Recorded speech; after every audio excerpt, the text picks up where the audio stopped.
வெளிப்படுத்தும் விசேஷம் 1வது அதிகாரம் 6வது வசனத்தில் நமக்கு தெரிந்த ஒரு பகுதி. வெளிப்படுத்தின விசேஷம் 1வது அதிகாரம். நம்மிடத்தில் அன்பு கூர்ந்து தமது இரத்தத்தினாலே நம்முடைய பாவங்களை நம்மை கழுவி தம்முடைய பிதாவாகிய தேவனுக்கு முன்பாக நம்மை ராஜாக்களும் ஆசாரியர்களும் ஆக்கின அவருக்கு மகிமையும் வல்லமையும் என்றென்றைக்கும் உண்டாயிருப்பதாக. நமக்கு இந்த பதம் நமக்கு பிடிக்கும். நாங்கள் ராஜாக்களும் ஆசாரியர்களுமா நினைச்சிரோம் நாம் இருக்கிறோம். நம்முடைய அழைப்பு உண்மையாய் தேவனுடைய அழைப்பை பெற்று நாம் வந்திருப்போம் என்றால் நம்முடைய அழைப்பு ராஜாக்களும் ஆசாரியர்களுமாக தான். 1 பேதுரு 2ஆம் அதிகாரத்திலே நீங்கள் எடுங்கள். 1 பேதுரு 2வது அதிகாரம். அதிலேயும் இதே போன்ற வார்த்தைகள் வருகிறது. 2ஆம் அதிகாரம் 9வது வசனம். நீங்களோ உங்களை அந்தகாரத்தினின்று தம்முடைய ஆச்சரியமான ஒளிக்கு ஒளிநடத்திற்கு வரவழைத்துடைய தெரிந்து கொள்ளப்பட்ட சந்ததியாயும் ராஜரீகமான ஆசாரிய கூட்டமாயும் பரிசுத்த ஜாதியாயும் அவருக்கு சொந்தமான ஜனமாயும் இருக்கிறீர்கள். அங்கே ராஜாக்களும் ஆசாரியர்களும் என்று சொன்னவர்கள் இங்கே கூட 2 இதை சேர்த்து விட்டார்கள். தெரிந்து கொள்ளப்பட்ட சந்ததி, ராஜரீகமான ஆசாரிய கூட்டம், பரிசுத்த ஜாதி, அவருக்கு சொந்தமான ஜனம். இந்த 4மே ஒரே டைட்டில் தான். நமக்கு எல்லோருக்கும் கொடுக்கப்பட்டிருக்கிற ஒரு டைட்டில். அருமையான தேவனுடைய பிள்ளைகளே, நாம் எல்லோருமே தேவனால் அழைக்கப்பட்டவர்கள் என்று தான் நாம் வந்திருக்கிறோம். இந்த வசனங்களுக்கு எல்லோருமே பொருந்தும். இப்பொழுது அழைக்கப்பட்டவர்கள் அவருடைய வாழ்க்கை முறை இல்லை என்றால் தேவன் எதற்காக நம்மை அழைத்தார், நாம் என்ன செய்ய வேண்டும், நம்முடைய வாழ்க்கையை எப்படி முடிய வேண்டும் என்பதை இந்த நாளையில் நினைச்ச போகிறோம், நாம் தியானிக்கும்படியாக இருக்கிறோம். இப்போ நான் ஆரோனை போல் அழைக்கப்பட்டால் ஒழிய யாருமே எதுக்கு பாத்திரம் வர்றதில்லை, இந்த ஊழியத்துக்கு வருகிறதில்லை என்று நாம் நினைச்சிடும், விசுவாசிக்கிறோம். எபிரேயர் 5வது அதிகாரம் பாருங்கள். எபிரேயர் 5வது அதிகாரம் 4வது வசனம் யாராவது வாசிக்கலாம்? ஆரோனை போல தேவனால் அழைக்கப்பட்டால் ஒழிய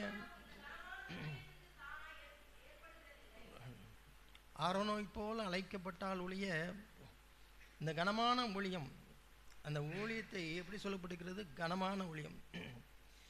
இது நமக்கு நாம் செய்கிற இந்த ஊழியத்திலே ஒரு மதிப்பு, ஒரு மரியாதை, ஒரு கனம், நம்மை பார்க்கும் பொழுது தேவனுடைய ஊழியக்காரர் என்று மற்றவர்கள் நம்மை என்ன செய்கிறார்கள்? மதிக்கிறார்கள்.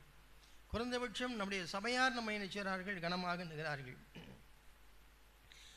அப்படியானால் நமக்கு இது வெறுமனே ஒரு ரெஸ்பெக்டோட இது மாத்திரமல்ல, எங்கெல்லாம் தேவன் ஒரு கனமான ஊழியத்திற்கு அழைக்கிறாரோ அங்கெல்லாம் ஒரு கடமை என்பது உணர்வு இருக்கிறது. அந்த கடமைக்கு உரிய பதிலையும் நாம் செய்ய வேண்டும். இல்லை என்றால் கடமை கணக்கையும் நாம் என்ன செய்ய வேண்டும்? நாம் ஒப்பிக்க வேண்டும். அதாவது ஆங்கிலத்தில் எப்படி இருக்கிறது, எப்பொழுதெல்லாம் நமக்கு ஒரு இது வருகிறதோ, ஒரு பொறுப்பு கொடுக்குறோம், அப்படிலாம் நமக்கு அந்த ரெஸ்பான்சிபிலிட்டி என்று நிற்கிறது. ரெஸ்பான்சிபிலிட்டி இருக்கிறது. தேவன் ஒரு கனமான ஒரு ஊழியத்தை கொடுக்கும் பொழுது அதோடு எதையும் கொடுக்குறார்? அது ஒரு ரெஸ்பான்சிபிலிட்டி இருக்குது. அந்த ரெஸ்பான்சிபிலிட்டி மாத்திரமல்ல, அதன் பின்பாக ஒரு அக்கௌண்டபிலிட்டின்னு ஒன்று இருக்குது. அக்கௌண்டபிலிட்டி, அதாவது ரெஸ்பான்சிபிலிட்டி என்றால் பொறுப்பு, கடமை என்று சொல்லலாம். அக்கௌண்டபிலிட்டி என்றால் அந்த கடமையை நான் எவ்வாறு செய்தேன் என்பதை நான் கணக்கு கொடுக்கிறேனே, அதுதான் என்னது? அக்கௌண்டபிலிட்டி. ரெண்டுக்கும் உள்ள வித்தியாசம் நாம் மறந்திருக்கோம். படித்தவர்கள் நாம் படித்திருப்போம் இந்த காரியங்களை. ரெஸ்பான்சிபிலிட்டி என்றால் ஒரு கடமை இருக்கிறது. நான் ஒரு வசனம் மூலமாக உங்களுக்கு அதை காட்டுகிறேன். மத்தேயு சுவிசேஷத்தில் கடைசி அதிகாரத்தில் மத்தேயு எழுதின சுவிசேஷம் கடைசி அதிகாரத்தில் நாம் அதை பார்க்கிறோம். 28வது அதிகாரம்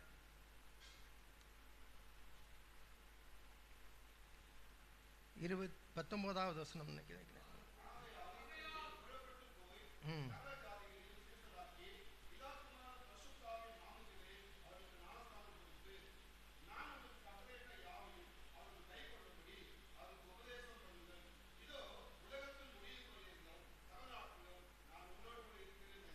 ஒவ்வொரு ஊழியக்காரனுக்கும் ஒவ்வொரு தேவனால் அழைக்கப்பட்ட ஒருவருக்கும் இந்த வசனத்தின்படி ஒரு கடமை இருக்கிறது.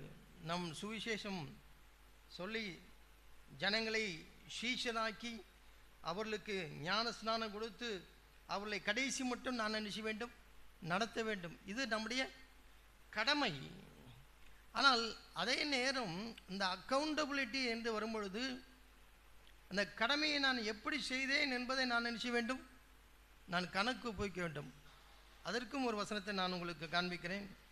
எபிரேயர் 13வது அதிகாரம் 17வது வசனத்தை பாருங்கள். உங்களை நடத்துகிறவர்கள் உங்கள் ஆத்துமாக்களுக்காக உத்தரவாதம் பண்ணுகிறவர்களாய் போதும். அப்போ ஒரு கடமையை தேவன் நமக்கு கொடுத்திருக்கிறார். அந்த கடமையை வெறுமனே அதோடு முடிக்கிறது இல்லை. அந்த கடமையை நான் எப்படி செய்தேன் என்று எனக்கு கீழாக தேவன் கொடுத்திருக்கிற ஒவ்வொரு ஆத்துமாக்களுக்கும் நான் உத்தரவாதம் பண்ணுகிறவர்களாய் நான் நினைச்ச வேண்டும். என்னுடைய வாழ்க்கையை நான் முடிக்கிறேன். எந்த ஒரு ஊழிய பொறுப்புகளும் அந்த பொறுப்புக்குரிய அக்கௌண்டபிலிட்டி இல்லாமல் என்ன செய்கிறதில்லை, வருகிறதில்லை. ஒருவேளை ஒரு ப்ராஜெக்ட் எடுக்கிறான்னு வச்சுக்கிட்டோமே, ஒரு ரோடு ப்ராஜெக்ட் ஒன்று எடுக்கிறார்கள்.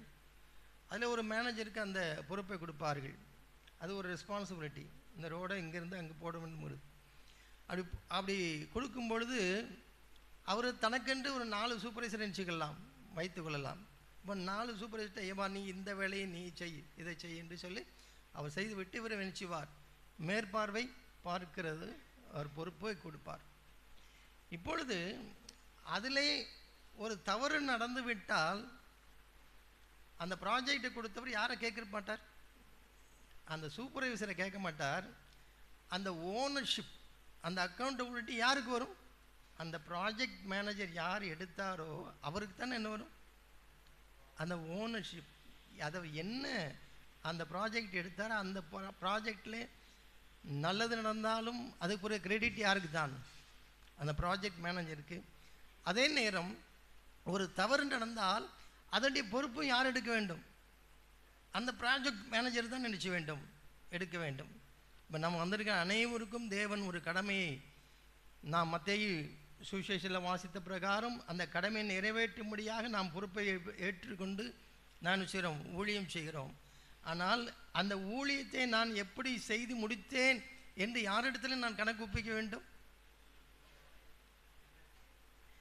இங்கே எபிரேயர் 13ஆம் அதிகாரத்தில் அது தெளிவாக இருக்கிறது. உங்களை நடத்துகிறவர்கள் எப்படி என்றால் சபையை நடத்துகிற நான் எனக்கு கொடுக்கப்பட்ட ஆத்துமாக்களுக்காக நான் என்ன செய்ய வேண்டுமா, உத்தரவாதம் பண்ணுகிறவர்களாய் நான் விழித்திருக்க வேண்டும். அதான் அக்கௌண்டபிலிட்டி என்று சொல்கிறது. அது வெறுமனே எனக்கு இருக்கிற கனம் மாத்திரமல்ல, அந்த கடமையை, அந்த நான் பெற்றுக்கொண்ட கடமையை நான் எப்படி நிறைவேற்றினேன் என்று நான் யாருக்கு கணக்கு ஒப்பிக்க வேண்டும். நிறைய பேர் ஒருவேளை அந்த முதல் ஸ்டெப்லேயே இருந்துக்கிடுவார்கள், நான் என்னுடைய ஊழியத்தை செய்கிறேன், என்னுடைய கடமையை செய்கிறேன் என்று. ஆனால் எனக்கு கீழாக இருக்கிற ஆத்துமாக்களுக்கு நான் பொறுப்புள்ளவனாக இருக்கிறேன் என்கிற அந்த அக்கௌண்டபிலிட்டியை என்ன செய்கிறதில்லை, எடுக்கிறதில்லை. ஆனால் தேவன் ஒரே வார்த்தையில் அதை சொல்லிவிட்டார், உனக்கு கீழாக கொடுக்கப்பட்ட அந்த ஆத்துமாக்களுக்காக நீ உத்தரவாதம் பண்ணிச்ச வேண்டும், பண்ண வேண்டும். அதற்காக நான் விழித்திருக்க வேண்டும் என்று தேவனிடத்தில் என்ன செய்கிறார், என்னை எதிர்பார்க்கிறார். அப்போ இங்கே வந்திருக்கிறவருடைய பொறுப்பு அவ்வளவு சாதாரண ஒரு பொறுப்பே அல்ல, ஒரு சாதாரண பொறுப்பே அல்ல. ஆகவே நான் இந்த நாளிலே பழைய ஏற்பாட்டிலிருந்து அதனுடைய முக்கியத்துவத்தை நான் கொடுக்கிறேன். பழைய ஏற்பாட்டிலிருந்து நம்ம செய்கிற அந்த ஊழியத்தினுடைய முக்கியத்துவம் என்ன என்பதை நான் உங்களுக்கு சற்று விளக்க விரும்புகிறேன். லேவியராகமம் புத்தகம் 4வது அதிகாரத்தை எடுத்துக்கொள்வோம். லேவியராகமம் 4வது அதிகாரம். நீங்கள் என்னோடு கூட இருக்கிறீர்கள் என்று நான் விசுவாசிக்கிறேன். ஆமென். 4வது அதிகாரம் 28வது வசனத்தை பாருங்கள். 27 வாசிங்கள். சாதாரண ஜனங்களில் ஒருவன் யாதொன்றையும் மீறி செய்யத்தகாததை செய்து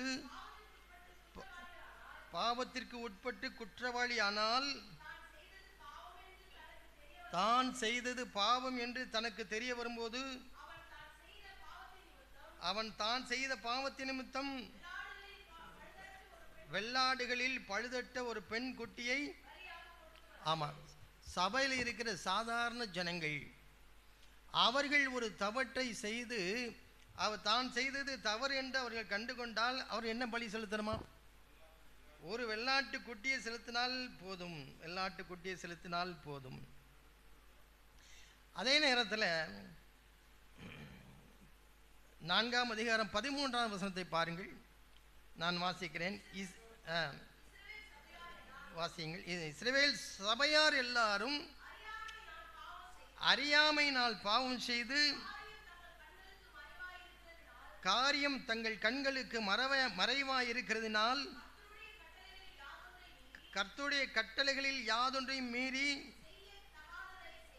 செய்யத்தகாததை செய்து பாவத்திற்கு உட்பட்டு குற்றவாளிகளானால், அவர்கள் செய்த பாவம் தெரிய வரும்போது சபையார் அந்த பாவத்தின் நிமித்தம் ஒரு இளங்காளையை ஆசரிப்பு கூடாரத்துக்கு முன்பாக என்ன செய்ய வேண்டும்? அப்போ ஒரு சாதாரண ஒரு சாமானியன், சபையில் உள்ள ஒருவன், ஒரு விசுவாசி ஒரு தவறை செய்தால் ஒரு பெண் குட்டியை என்ன செய்யலாம்? ஒரு வெள்ளாட்டு குட்டியை என்ன செய்யலாம்? பலியிட்டு விடலாம். ஆனால் ஒட்டுமொத்த சபையும் தேவனுடைய வார்த்தைகளுக்கு கீழ்ப்படியாமல் போனால் அவர்கள் எல்லோரும் சேர்ந்து ஒரு பெண் குட்டியை, ஒரு வெள்ளாட்டு குட்டியை பலியிட முடியாது. அதுக்கு பதிலாக என்ன கொண்டு வர வேண்டும்? ஒரு இளம் காளையை என்ன செய்ய வேண்டும்? அவர்கள் கொண்டு வர வேண்டும். இப்போ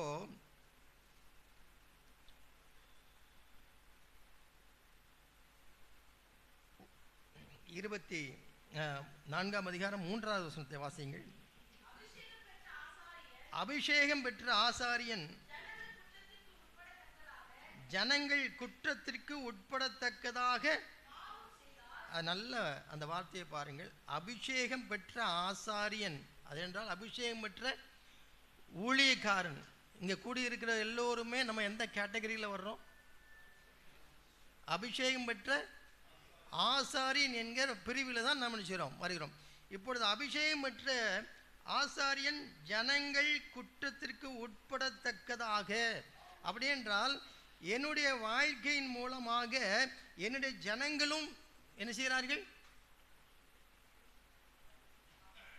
அவர்களும் பாவத்திற்கு உட்பட்டார்கள். நம்ம பாஸ்டரே அப்படித்தான், நாம் இப்படி இருந்தால் என்ன என்கிற ஒரு உணர்வை நாம் உண்டாக்குகிறவர்களாக இருந்தால், தான் செய்த பாவத்தை, யார வாசிங்கள், தான் செய்த பாவத்தின் நிமித்தம் பழுதற்ற ஒரு இளங்காளையை பாவ நிவாரண பலியாக, அப்ப ஆசாரியன் பாவம் செய்தால் எதை பலி செலுத்த முடியாது? ஒரு வெள்ளாட்டு குட்டியை என்ன செய்ய முடியாது? செலுத்த முடியாது. அவர் எதைத்தான் கொண்டு வர வேண்டும்? ஒரு இளம் காளையைத்தான் என்ன செய்ய வேண்டும்?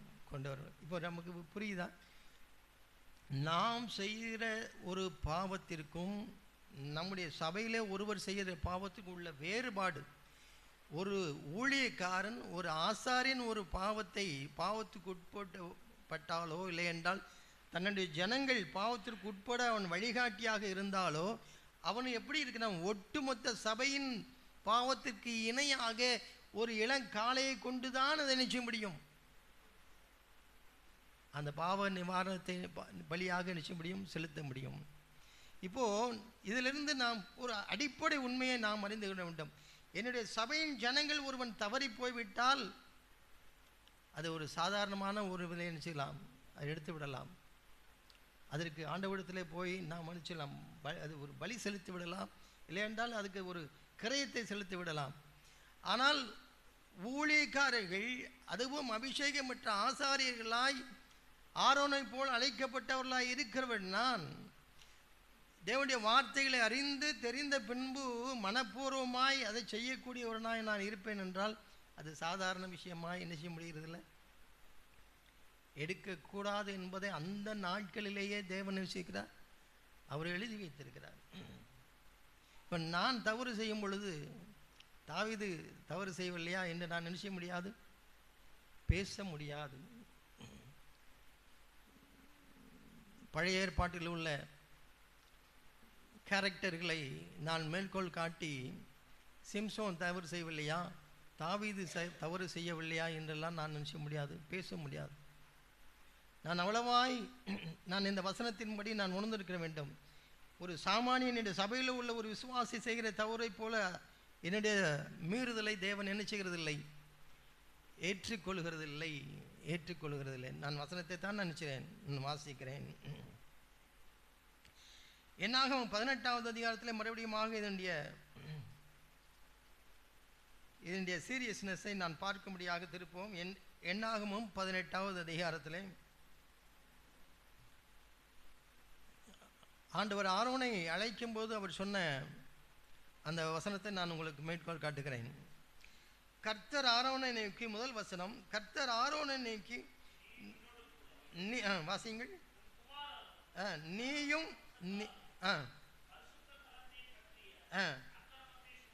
பரிசுத்த ஸ்தலத்தை பற்றிய அக்கிரமத்தை சுமக்க வேண்டும். அதாவது சின்ஸ் அகெயின்ஸ்ட் த சாங்சுவரி. தேவனுடைய சபை என்பது ஒரு மேன்மையானது, அதனுடைய மேடை என்பது தேவனுடைய வார்த்தைகள் பிரசங்கிக்கப்பட வேண்டிய ஒரு இடம்.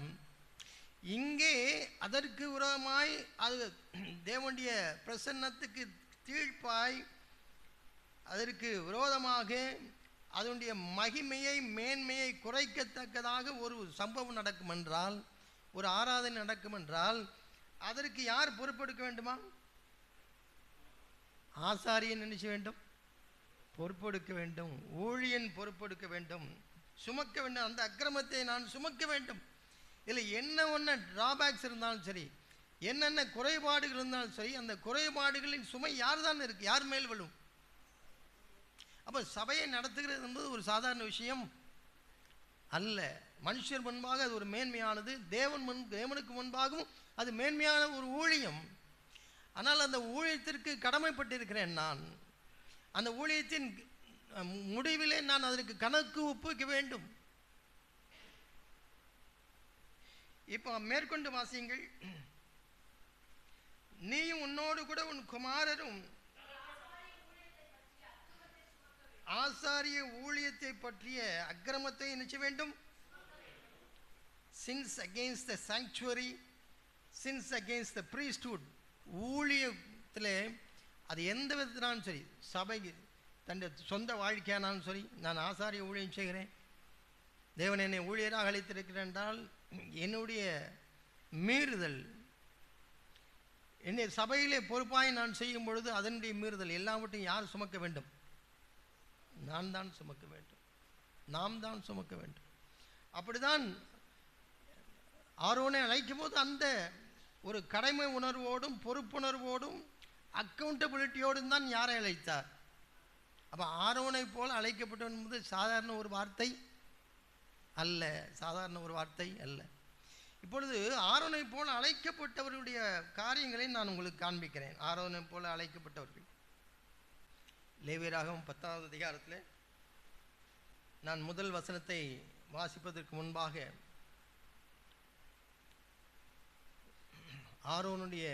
ஆரோன் அழைக்கப்பட்ட பொழுது அவனோடு கூட யாரெல்லாம் அழைக்கப்பட்டார்கள் தெரியுமா? அவனுடைய பிள்ளைகள்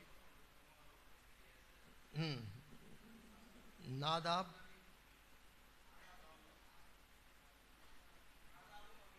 அபியோ, சாதோக், அதாவது இத்தாமார் என்ற நிச்சயம் வரும். இப்போ இங்கே அந்த 4 சகோதரர்கள், ஆரோனுக்கு 4 குமாரர்கள், அந்த ஆரோனும் அந்த 4 குமாரர்களும் அதுக்கு பொறுப்புள்ளவர்களாக அவர்கள் இருக்கிறார்கள். இப்போ அந்த பொறுப்பை அவர் எடுக்கும் பொழுது 10வது லேவியராகமம் 10வது அதிகாரத்தில் இங்கே ஆரோனின் குமாரராகிய யாராவது வாசியுங்கள் முதல் வசனத்திலே.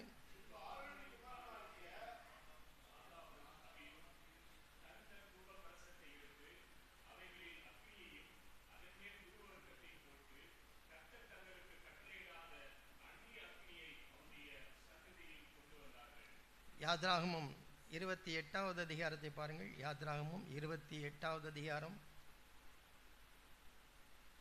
முதல் வசனம்.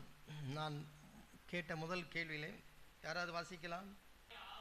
உன் சகோதரனாகிய ஆரோன், அதாவது மோசேக்கு அவர் சொல்கிறார், எனக்கு ஆசாரிய ஊழியம் செய்யும்படிக்கு நீ ஆரோனையும் அவனோடு கூட அவன் குமாரராகிய நாதாப், அபியூ, எலியாசர், இத்தாமார் என்னும் ஆரோனின் குமாரரையும் இஸ்ரவேல் புத்திரிலிருந்து பிரித்து உன்னிடத்தில் சேர்த்துக்கள். மோசேயிடத்தில் சொல்கிறார், உன் சகோதரனாகிய ஆரோன், அவனுக்கு 4 பிள்ளைகள் இருக்காங்க, இந்த 4 பிள்ளைகளையும் இந்த ஆசாரிய ஊழியத்திற்கென்று நினைச்சுக்கொள், அழைத்துக்கொள் என்று சொல்கிறார். அப்போ இந்த 4 பேரும் ஆரோனும் 4 பிள்ளைகளும் நினைச்சார்கள் ஆசாரிய ஊழியத்தில் பொறுப்புள்ளவர்களாய் அவர்கள் இருந்து அந்த ஊழியத்தை செய்து கொண்டு இருக்கிறார்கள். அப்படி செய்து கொண்டு இருக்கும் பொழுது லேவியராகமம் 10வது அதிகாரத்தில் வருகிறோம். லேவியராகமம் 10வது அதிகாரத்துக்கு வரும்பொழுது ஆரோனின் குமாரனாகிய நாதாபும் அபியும் தன் தன் தூபகலசத்தை எடுத்து அவைகளில் அக்னியையும் அதில் தூபவர்க்கத்தையும் போட்டு கர்த்தர் தங்களுக்கு கட்டளையிடாத அந்நிய அக்னியை கர்த்தருடைய சந்ததியில். இப்போ பாருங்க, 4 பேர் அழைக்கப்பட்டார்கள், ஆரோனுடைய பிள்ளைகள். அந்த 4 பேரில் இப்போ அவருடைய ஊழியம் என்னன்னா, அவர்கள் அங்கே அந்த பலிபீடம் இருக்கிறது, அங்கே அவர்கள் அதில் இருக்கிற நெருப்பை எடுத்து அதில் அந்த தூப விருக்கத்தை போட்டு அவர்கள் என்ன செய்ய வேண்டும்? அவளை ஆராதிக்க வேண்டும் பழைய ஏற்பாட்டு முறையில். இப்போது அது அந்த அக்னியை எங்கிருந்து தான் எடுக்க வேண்டும்? பலிபீடத்திலிருந்து தான் எடுக்க வேண்டும். இப்படித்தான் இந்த 4 பேரும் ஊழியம் செய்து கொண்டிருந்தார்கள். அப்படி செய்து கொண்டு இருக்கும் பொழுதே 2 பேருக்கு வேறு சிந்தனை வந்தது. அது எதுக்கு கஷ்டப்பட்டு அதிலிருந்து தான் பலி எடுக்க வேண்டும் என்று சொல்லி இவர்கள் அந்நிய அக்னியை எடுத்து கொண்டு வந்து என்ன செய்கிறார்கள்?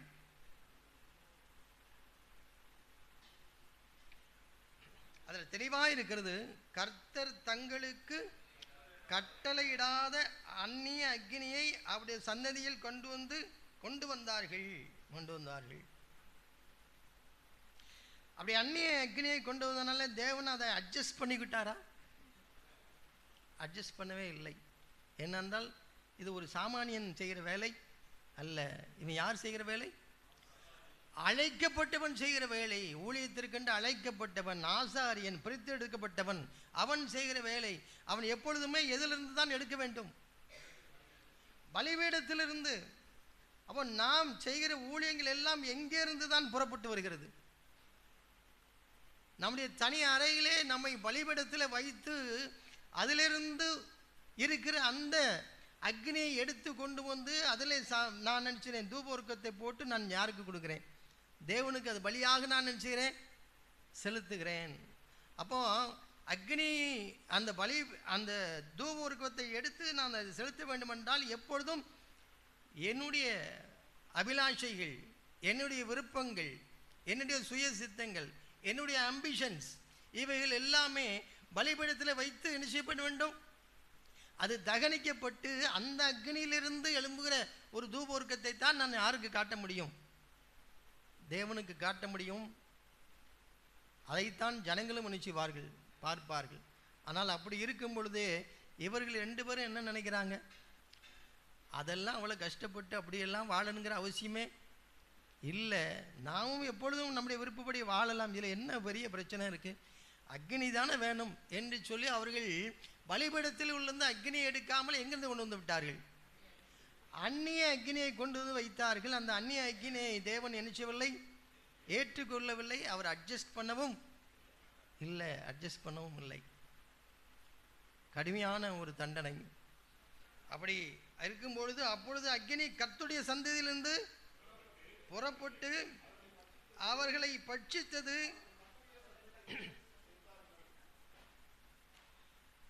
இந்த செத்த 2 பேருமே தேவனால் அழைக்கப்பட்டவர்களா? அழைக்கப்பட்டவர்கள் தான். இவர்கள் சாமானியர்கள் இல்லை. இவர் எல்லோருமே ஏதோ ஒரு குடும்பத்தில் பிறந்தவர்களா? இல்லை. ஆரோனுடைய வம்ச வழியில் பிறந்தவர்கள், ஆரோனுடைய சொந்த குடும்பத்தில் பிறந்தவர்கள். ஆனாலும் தங்களை பலியிடாமல், அந்த பலிபீடத்திலே தங்களுடைய சொந்த வெறுப்புகளை எல்லாம் பலியிடாமல், அந்த அக்னியை எடுத்து வராமல் இஷ்டத்திற்கு ஒரு அந்நிய அக்னியை கொண்டு வந்ததினாலே தேவனுடைய கோபாக்கினைக்கு செய்தார்கள். ஆனால் தேவன் இந்த நாட்களிலே மிகுந்த இரக்கமுள்ளவராய் அவர் என்ன செய்கிறார், இருக்கிறார். அன்றைக்கு நடந்தது போல இன்றைய நாட்களில் நடக்கும் என்றால் நீங்களும் நானும் இங்கே இருப்போமா என்பது ஒரு கேள்விக்குறிதான். தேவன் இரக்கமுள்ளவராய் என்ன செய்கிறார், அவர் இருந்தார். ஆனால் அவர் என்றென்றைக்கும் அவர் இரக்கமுள்ளவராய் என்ன செய்கிறதில்லை, இருக்க போவதில்லை. தேவனுடைய வார்த்தைகளை கேட்ட பின்பும் நான் மனப்பூர்வமாய் நான் மீறுகிறவனாய் இருந்தால், எபிரேயரில் நாம் வாசிக்கிறோம், மனப்பூர்வமாக அப்படி என்றால் சில காலங்களில் தேவன் நீடிய பொறுமையுள்ளவராக இருக்கிறார். அதன் பின்பாக அதை என்ன செய்கிறதில்லை, அவர் ஏற்றுக்கொள்ளுகிறதில்லை. இப்போது இந்த அந்நிய அக்கினி, இப்போ நான் அதை வாசிக்கலாம். எபிரேயர் 10ஆம் அதிகாரம் 26வது வசனத்தை நாம் வாசிக்கலாம். எபிரேயர் 10வது அதிகாரம். சத்தியத்தை அறியும் அறிவை அடைந்த பின்பு நாம் மனப்பூர்வமாய் பாவம் செய்கிறவர்களாயிருந்தால் பாவங்களின் நிமித்தம் செலுத்தத்தக்க வேறொரு பலி இனி இராமல் நியாய தீர்ப்பு வருமென்று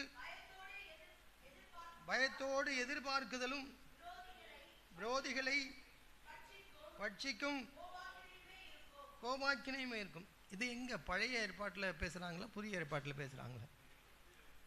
நாம் வாழுகின்ற இந்த புதிய உடன்படிக்கையின் காலத்தில் தான் ஆண்டவர் நிச்சயிறார். அவர் பேசுகிற இது நான் பழைய உடன்படிக்கையிலிருந்து நான் நிச்சயவில்லை, நான் வாசிக்கவில்லை.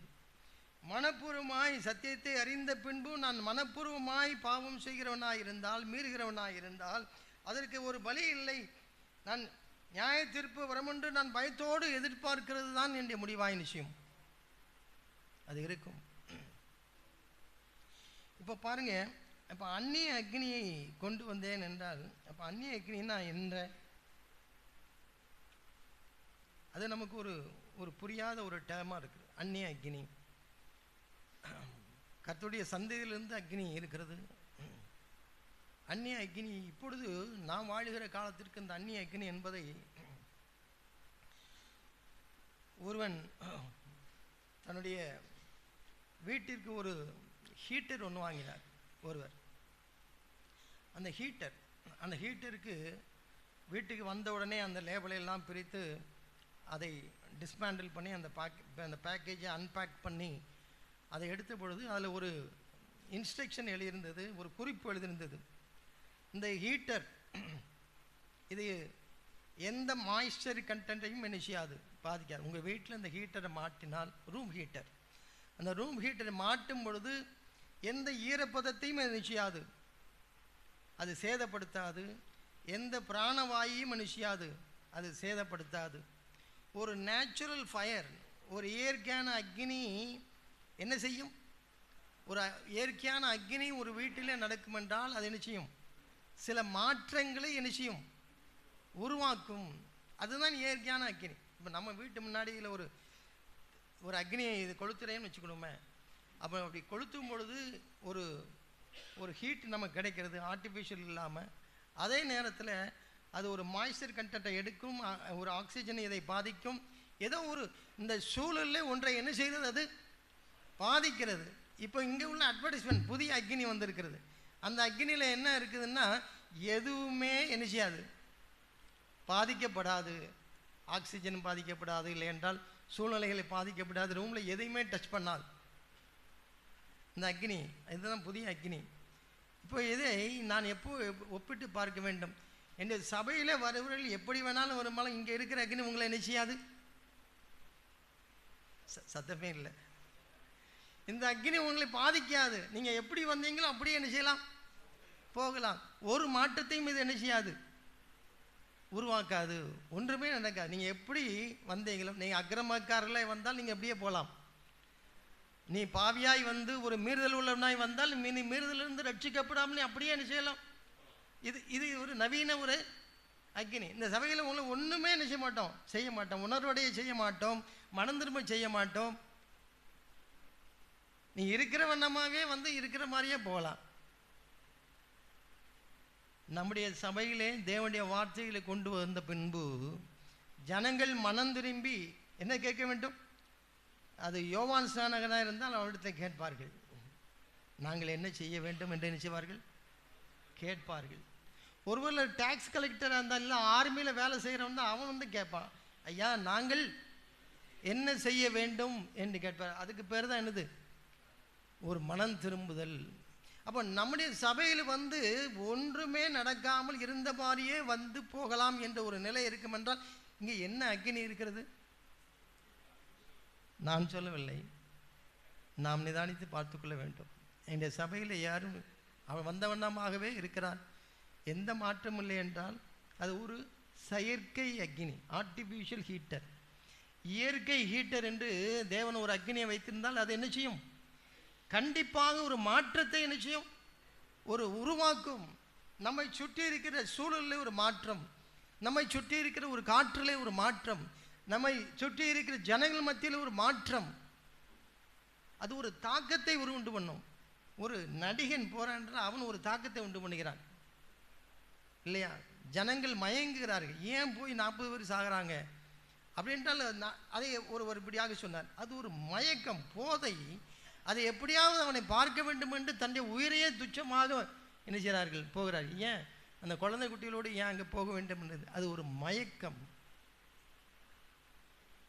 அப்போ உண்மையான தேவனுடைய பிள்ளைகளை நாமளும் என்றால் நாமும் ஒரு தாக்கத்தை உருவாக்குகிறவர்களாக தான் நினைச்சுவோம் இருப்போம். அது தீமைக்கு அல்ல, நன்மைக்கு, ஒரு மாற்றத்தை உருவாக்குவதற்காக. 2 தீமோத்தேயு புத்தகம் 3வது அதிகாரம் 5வது வசனம் பாருங்கள். யாராவது வாசிக்கலாம்? தேவ பக்தியின் வேஷத்தை தரித்து அதன் பலனை மறுதலிக்கிறவர்களாகவும் இருப்பார்கள். இப்படிப்பட்டவர்களை நீ விட்டு. இப்போ தேவ பக்தியின் இந்த கடைசி நாட்களில் ஒரு அடையாளத்தில் ஆண்டவர் என்ன சொல்கிறார், இதை சொல்கிறார். அப்போஸ்தலனாகிய பவுல் தீமோத்தேயு எழுதும்போது கடைசி நாட்களில் உள்ள குணாதிசயங்களை எழுதும்போது சொல்கிறார், தேவ பக்தியின் வேஷத்தை தரித்து கொண்டு என்று சொல்கிறார். இப்போ தேவ பக்தி வேஷத்தை யார் தரிக்கிறார்?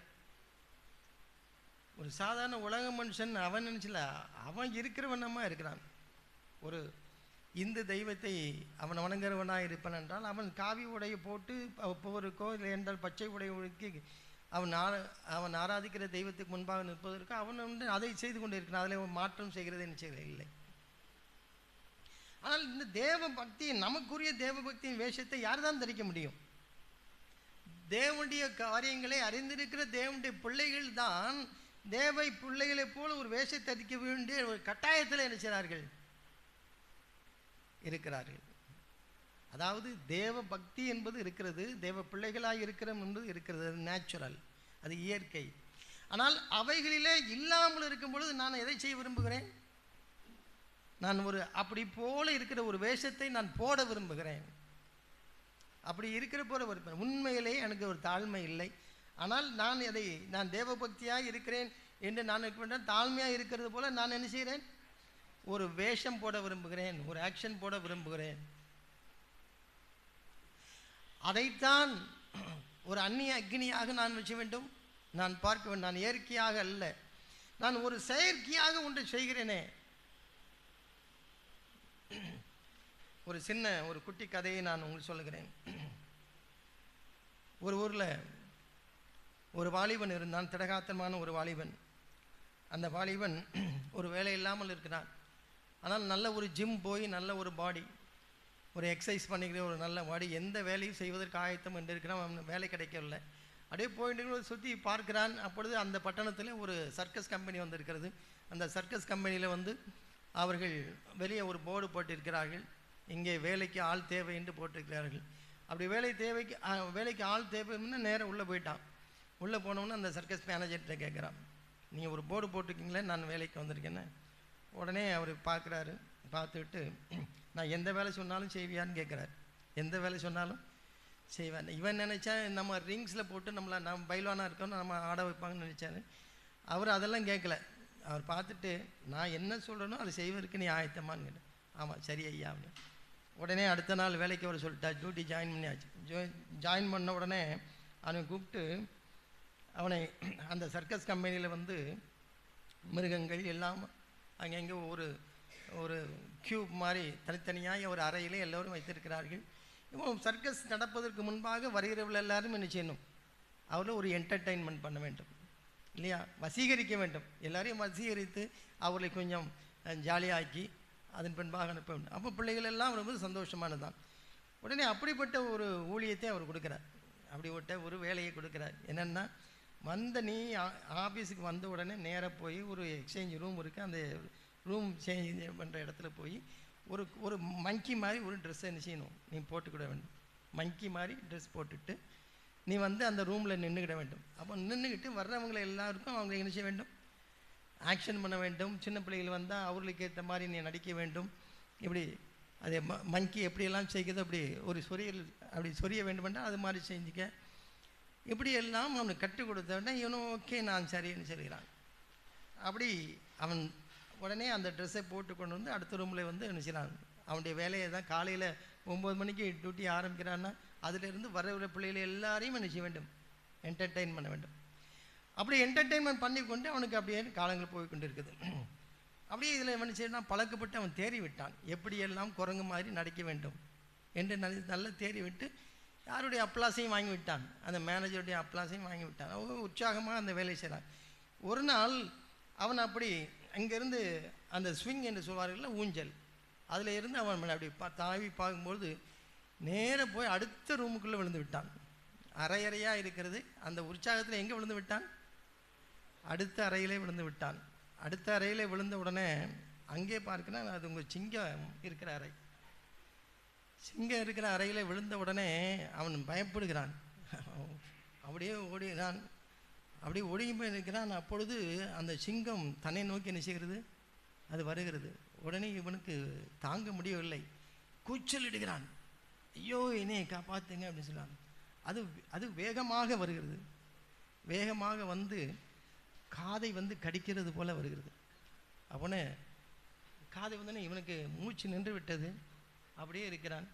அதை உடனே சொன்னது, சத்தம் போடாத, உன்னையை போல நானும் என்ன செய்கிறேன், இங்கே வேஷம் போட்டு கொண்டு இருக்கிறேன். நான் சிங்க வேஷம் போட்டிருக்கிறேன், நீ என்ன செய்கிறாய், குரங்கு வேஷம் போட்டிருக்கிறாய். நீ சத்தம் போட்டால் உன்னுடைய வேலையும் போய்விடும், என்னுடைய வேலையும் போய்விடும். ஒரு நகைச்சுவையாக இருந்தாலும் நம்மில் அநேகர் நாம் எதில் இருந்து விடுகிறோம், நம்முடைய நடிப்பில் இருந்து விடுகிறோம்.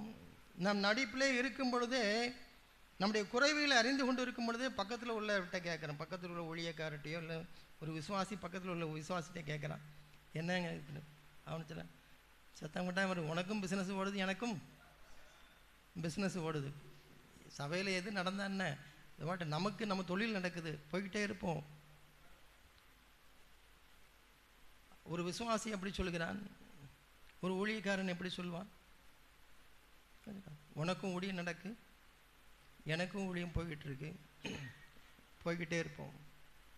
நீனும் அதில் கற்றுக்க, நானும் இல்லை கற்று. தேவனுடைய ஊழியக்காரன் அப்படி அல்ல சகோதரர்களே. அந்நிய அக்கினி என்பதை என்ன என்பதை சொல்வதற்காக, நாம் புரிந்து கொள்வதற்காக இந்த சிறு நகைச்சுவான காரியத்தை நான் உங்களுக்கு சொல்கிறேன். நீங்கள் வேத வசனத்தின் அடிப்படையில் பாருங்கள், நாம் வாழ்கிற அந்த வாழ்க்கையை, நம்முடைய நடைமுறைகளை நீங்கள் பாருங்கள். எப்பொழுதெல்லாம் ஒரு இயற்கையான ஒரு அக்னி இல்லையோ அப்பொழுதெல்லாம் நான் என்ன செய்ய வேண்டும் என்று நினைக்கிறேன்? ஒரு செயற்கையாக ஒரு ரீப்ளேஸ்மெண்ட் ஒன்று வைக்கிறேன். அதை காம்பன்சேட் பண்ணுவதற்காக நான் நினைச்சுக்கிறேன், முயற்சிக்கிறேன். என்னை அருமையான சகோதரர்களே, ஊழியக்காரர்களே, இங்கேருந்து இந்த வசனத்தின்படி நீங்கள் தியானியுங்கள். இப்போது ஒரு புதுசாக ஒரு ட்ரெண்ட் வருகிறது. இப்போது இந்த இடத்துல நான் நிற்பதற்கு அவர் லைட் போட்டுக்கிறார். எதற்காக? நான் என் முன்னாலே நிற்கிறவர் முகம் தெரியணும், அந்த வெளிச்சத்திற்காக அப்படி போட்டுருக்குறேன். இப்போ இதுலேயே ஃபுல்லாக ஃப்ளாஷ் லைட் போட்டு இப்படி இப்படி ஆடிக்கிட்டே இருக்குன்னு வச்சுக்கோங்களேன். ஒரு சின்ன சின்ன விளக்காக போட்டு அப்படியே ஃப்ளட் லைட் மாதிரி அடிச்சுக்கிட்டே இருக்குங்க. அது எதற்காக? நாம் இதை புரிந்து கொள்ள முடிகிறதா? நான் புரிந்து கொள்ள முடியாது. நீங்கள் எத்தனை சபையில் நாம் அப்படி ஃப்ளட் லைட் போட்டு வச்சுருக்கோன்னு தெரியல. Flash light. இப்போ தேவனுடைய ஒளி இங்கேருந்து பிரகாசிக்க வேண்டிய இடத்துல அது இல்லை. அதற்காக நான் என்ன செய்ய வேண்டி இருக்கிறது? ஃப்ளாஷ் லைட் போட்டு காமிக்க வேண்டி இருக்குது இல்லையா? இப்போ இங்கேருந்து பலிபீடத்திலேருந்து அக்னி எழும்பும் பொழுது அங்கே பின்னாடி என்ன எழும்பும்? புகை எழும்பும். என்னுடைய வாழ்க்கையில் அது ஒன்று இருக்குது. நான் நினைக்கிறேன் அது நேச்சுரலாக இயற்கை அக்னின்னு இருக்குது. அது இல்லை, சபையில் இல்லை. அப்போ அங்கே என்ன போடுறதுன்னா ஆர்டிஃபிஷியல் புகை போடுதோம். இவர் செயற்கையாக புகை போடுகிறோம். இதெல்லாம் நாம் எங்கே கற்றுக்கொண்டோம்? எந்த வேதத்தின் அடிப்படையில் அதை நாம் வைத்திருக்கணும்? நான் யோசிக்கும்படியாக நான் சொல்லேன். அந்நிய அக்கினால் என்ன, இது போன்ற பல காரியங்களை நான் நினைச்ச வேண்டி இருக்கிறது, யோசிக்க வேண்டி. எங்கேருந்து நாம் கற்றுக்கொண்டோம்? எந்த வேதத்தின் அடிப்படையிலே நான் அதை செய்கிறேன்?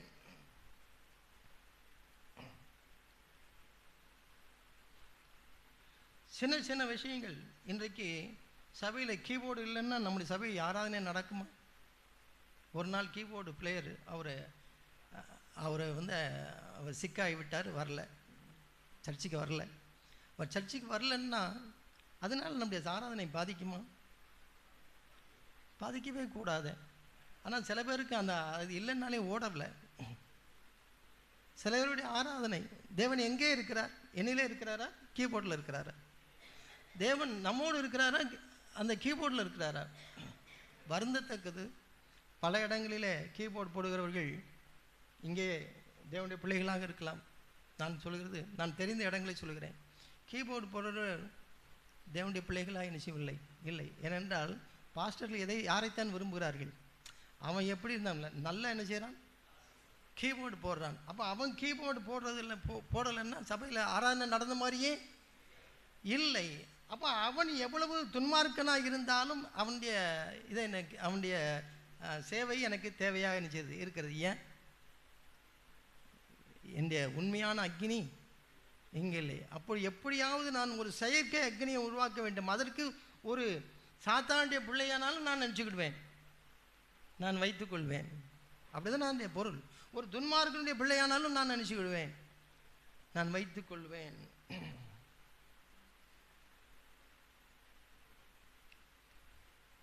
எபிரேயர் 4ஆம் அதிகாரம்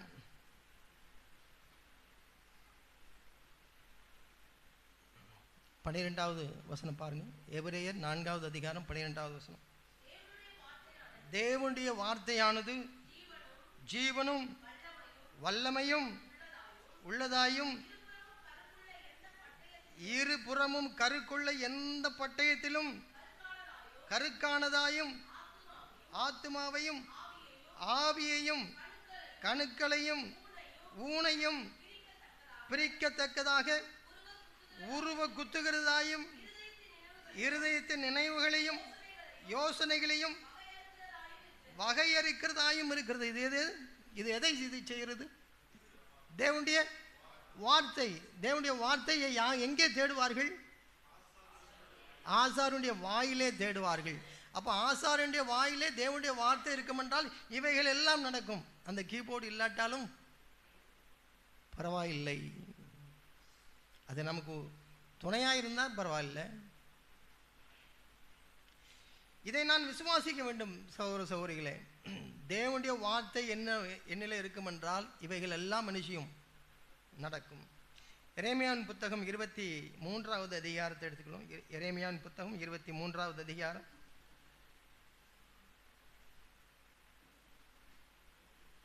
23 28, 29 வசனங்களை பாருங்கள். சொப்பனம் கண்ட தீர்க்கதரிசி சொப்பனத்தை விவரிப்பனாக. என் வார்த்தை உள்ளவனோ உன் வார்த்தையை உண்மையாய் சொல்லுவானாக. இன்னைக்கு அநேக தீர்க்கதரிசிகள் இங்கே மேடை ஏறணும்னா அவங்களுக்கு என்னங்க பல விஷன். நான் இதை கண்டேன் அதை கண்டேன்னு சொன்னேன். அப்படி சொல்கிற அவங்களுக்கு கண்டவர்கள்லாம் எதை சொல்லட்டும் சொல்லிட்டார். எதை சொல்லட்டும்? சொப்பனம் பார்த்துட்டு வந்த சொப்பனம் தீர்க்கதரிசி எதை சொல்லட்டும்? சொப்பனத்தை சொல்லட்டும். ஆனால் என் வார்த்தையை கொண்டு வருகிறவன் என் வார்த்தையை உண்மையாய் சொல்வானாக. அப்போ சொப்பனத்துக்கு முன்பாக எது, தேவனுடைய வார்த்தைக்கு முன்பாக எது நிற்க முடியாதான்? சொப்பனம் நிற்க முடியாது. இன்னைக்கு நிறைய பேருக்கு அப்படி ஒரு கதை விடுவாங்க. நான் அதை கண்டேன் இதை கண்டேன் இதை கண்டேன். ஆனால் ஆண்டவர் தெளிவாக சொன்னார், சரி சொல்லிட்டு போட்டோம். சொப்பனம்தான் பார்த்து அதை தான் சொல்லுன்னு நிச்சயிட்டும். எதை? சொப்பனத்தை சொல்லட்டும். ஆனால் நீ எதை சொல்லு? தேவனுடைய வார்த்தையை சொல்லு. இந்த தேவனுடைய வார்த்தைக்கு முன்பாக எது நிற்க முடியாது? கோதுமைக்கு முன்பாக பதர் எம்மாத்திரம். இப்போ எது அக்கினி? எது உண்மையான அக்கினி? எது செயற்கை அக்கினி?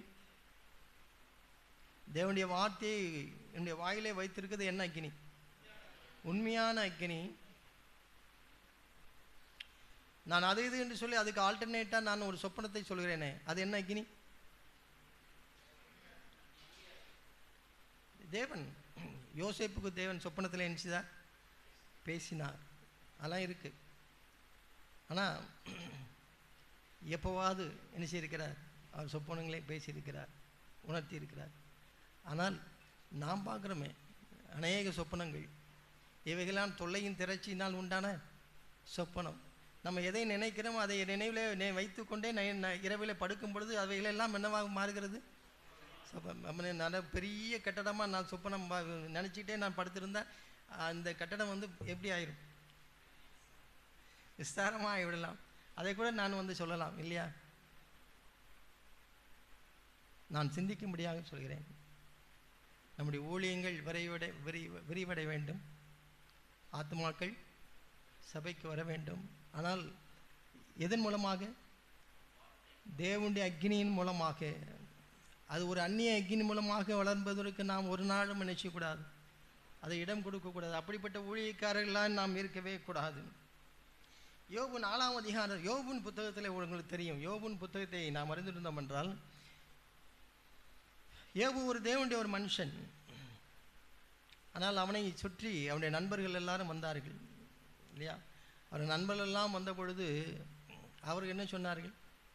யோபு, நீர் யோக்கியனே இல்லை, நீர் உன்னுடைய செல்வத்தை இழந்து விட்டீர், உன்னுடைய பிள்ளைகளை இழந்து விட்டீர், தேவனுடைய ஆசீர்வாதத்தை நீர் இழந்து விட்டீர், அதனால யார் உம்மோடு கூட இல்லை? யாரெல்லாம் சொன்னாங்க?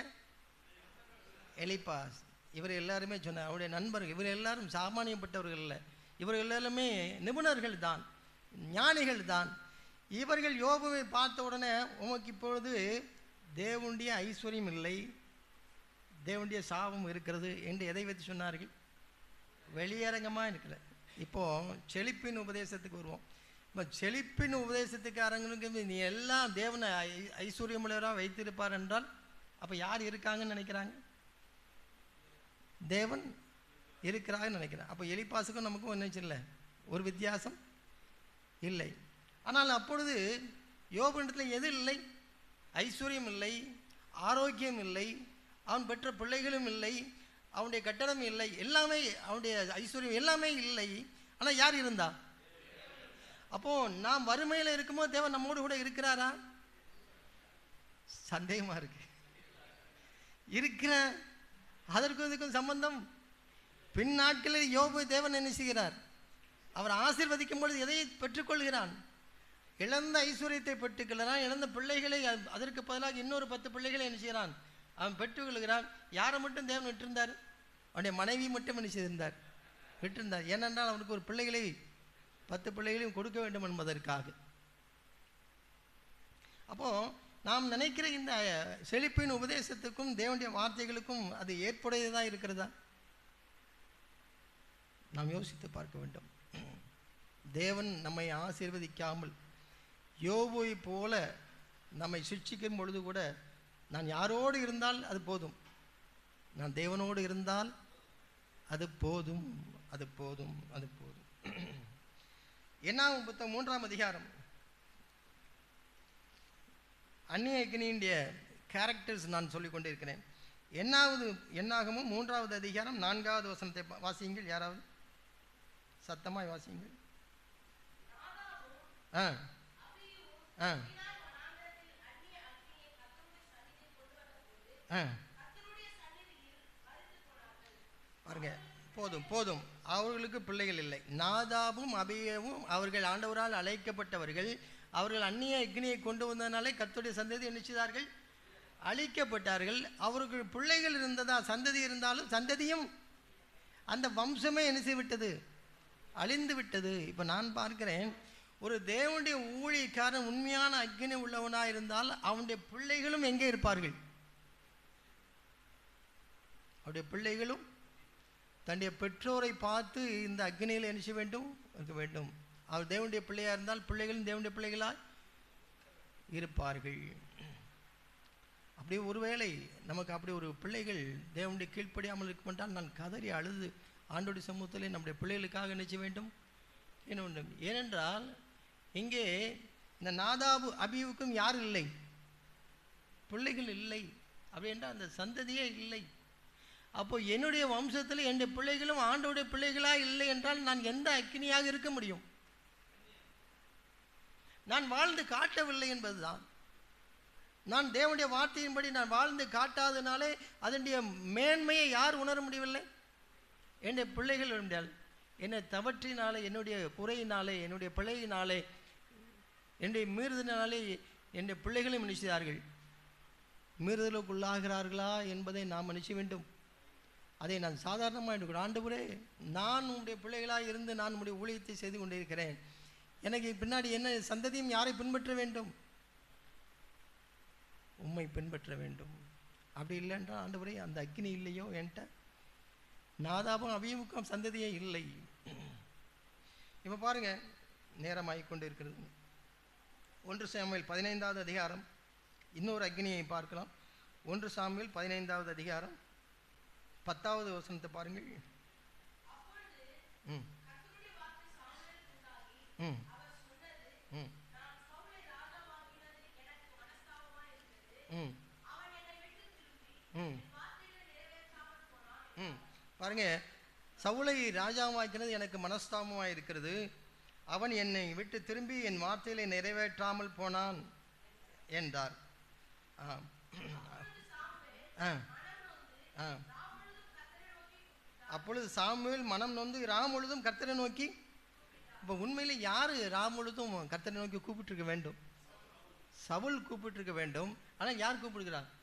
ஏன்னா சாமுவேல் தான் அவரை அனாயிண்ட் பண்ணார். அவரை அபிஷேகித்தது யார்?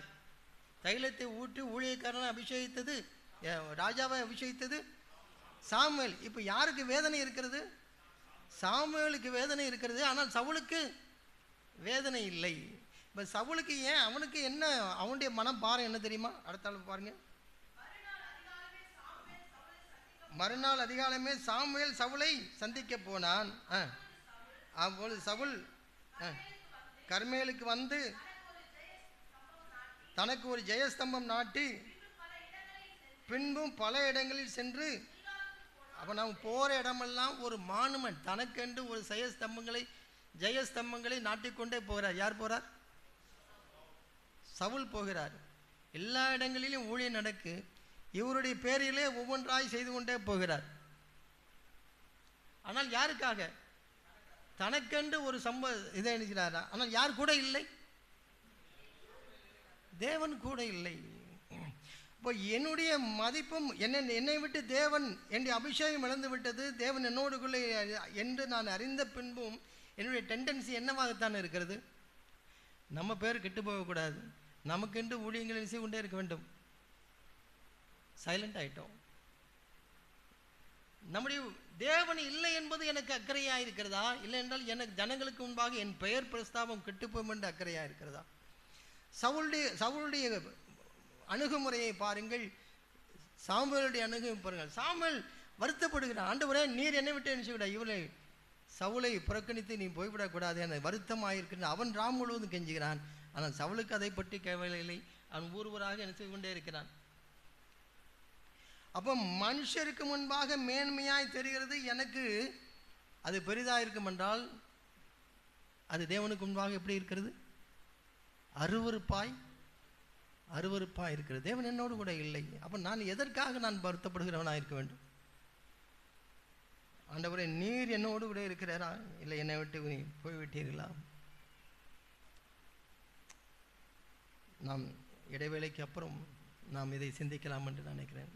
தேவன் நம்மோடு கூட நாம் இப்பொழுது நாம் ஒரு நிமிஷம் நாம் தலை வணங்கி நாம் ஜெபிக்கலாம். ஒரு நிமிடம். எங்கள் நல்ல பிதாவே, இந்த நாளிலேயும் ஆண்டவரே உம்முடைய வார்த்தைகளை எங்களுக்கு ஆண்டவரே நீர் தருகிறீர். உம்முடைய வார்த்தைகளை நாங்கள் வாசிக்கிறோம், தியானிக்கிறோம். எங்களுக்கு உதவி செய்யும். அந்நிய அக்னி அல்ல ஆண்டவரே, எங்கள் மீது ஆண்டவரே உம்முடைய இயற்கையான உம்முடைய அக்னியை போடும் ஆண்டவரே. எங்களுடைய இருதயம் பற்றி எரியட்டும், கொழுந்து விட்டு எரியட்டும். இங்கே வந்திருக்கிற ஒவ்வொரு சகோதர சகோதரியுடைய இருதயங்களிலும் ஆண்டவரே நீர் கொழுந்து விட்டு எரிய வேணுமா நாங்கள் ஜெபிக்கிறோம் ஆண்டவரே. எம்மாவூர் சீஷர்களோடு நீ பேசி கொண்டு இருக்கும் பொழுது அவருடைய இருதயம் கொழுந்து விட்டு எரிகிறது என்று நாங்கள் பார்த்தோம், வாசிக்கிறோம் ஆண்டவரே. அப்படியா எங்கள் மத்தியிலே நீர் கிரியை செய்ய வேண்டுமா நாங்கள் ஜெபிக்கிறோம் ஆண்டவரே. இதற்கு மாறாக எந்த ரீப்ளேஸ்மெண்ட்டும் எங்களுக்கு வேண்டாம் ஆண்டவரே. எந்த செயற்கை அக்னியும் எங்களுக்கு வேண்டாம் ஆண்டவரே. நீர் எங்கள் மத்தியிலே வருவீராக, எங்களோடு கூட பேசுவீராக, எங்களோடு கூட இடைபெடுவீராக. உடைய வார்த்தைகள் எங்களுடைய ஆண்டவரே எங்களுடைய இருதயத்தை கிளிக்கட்டும் ஆண்டவரே. இயேசுவின் நாமத்தில் கேட்கிறோம் ஜீவனுள்ள நல்ல பிதாவே, ஆமென்.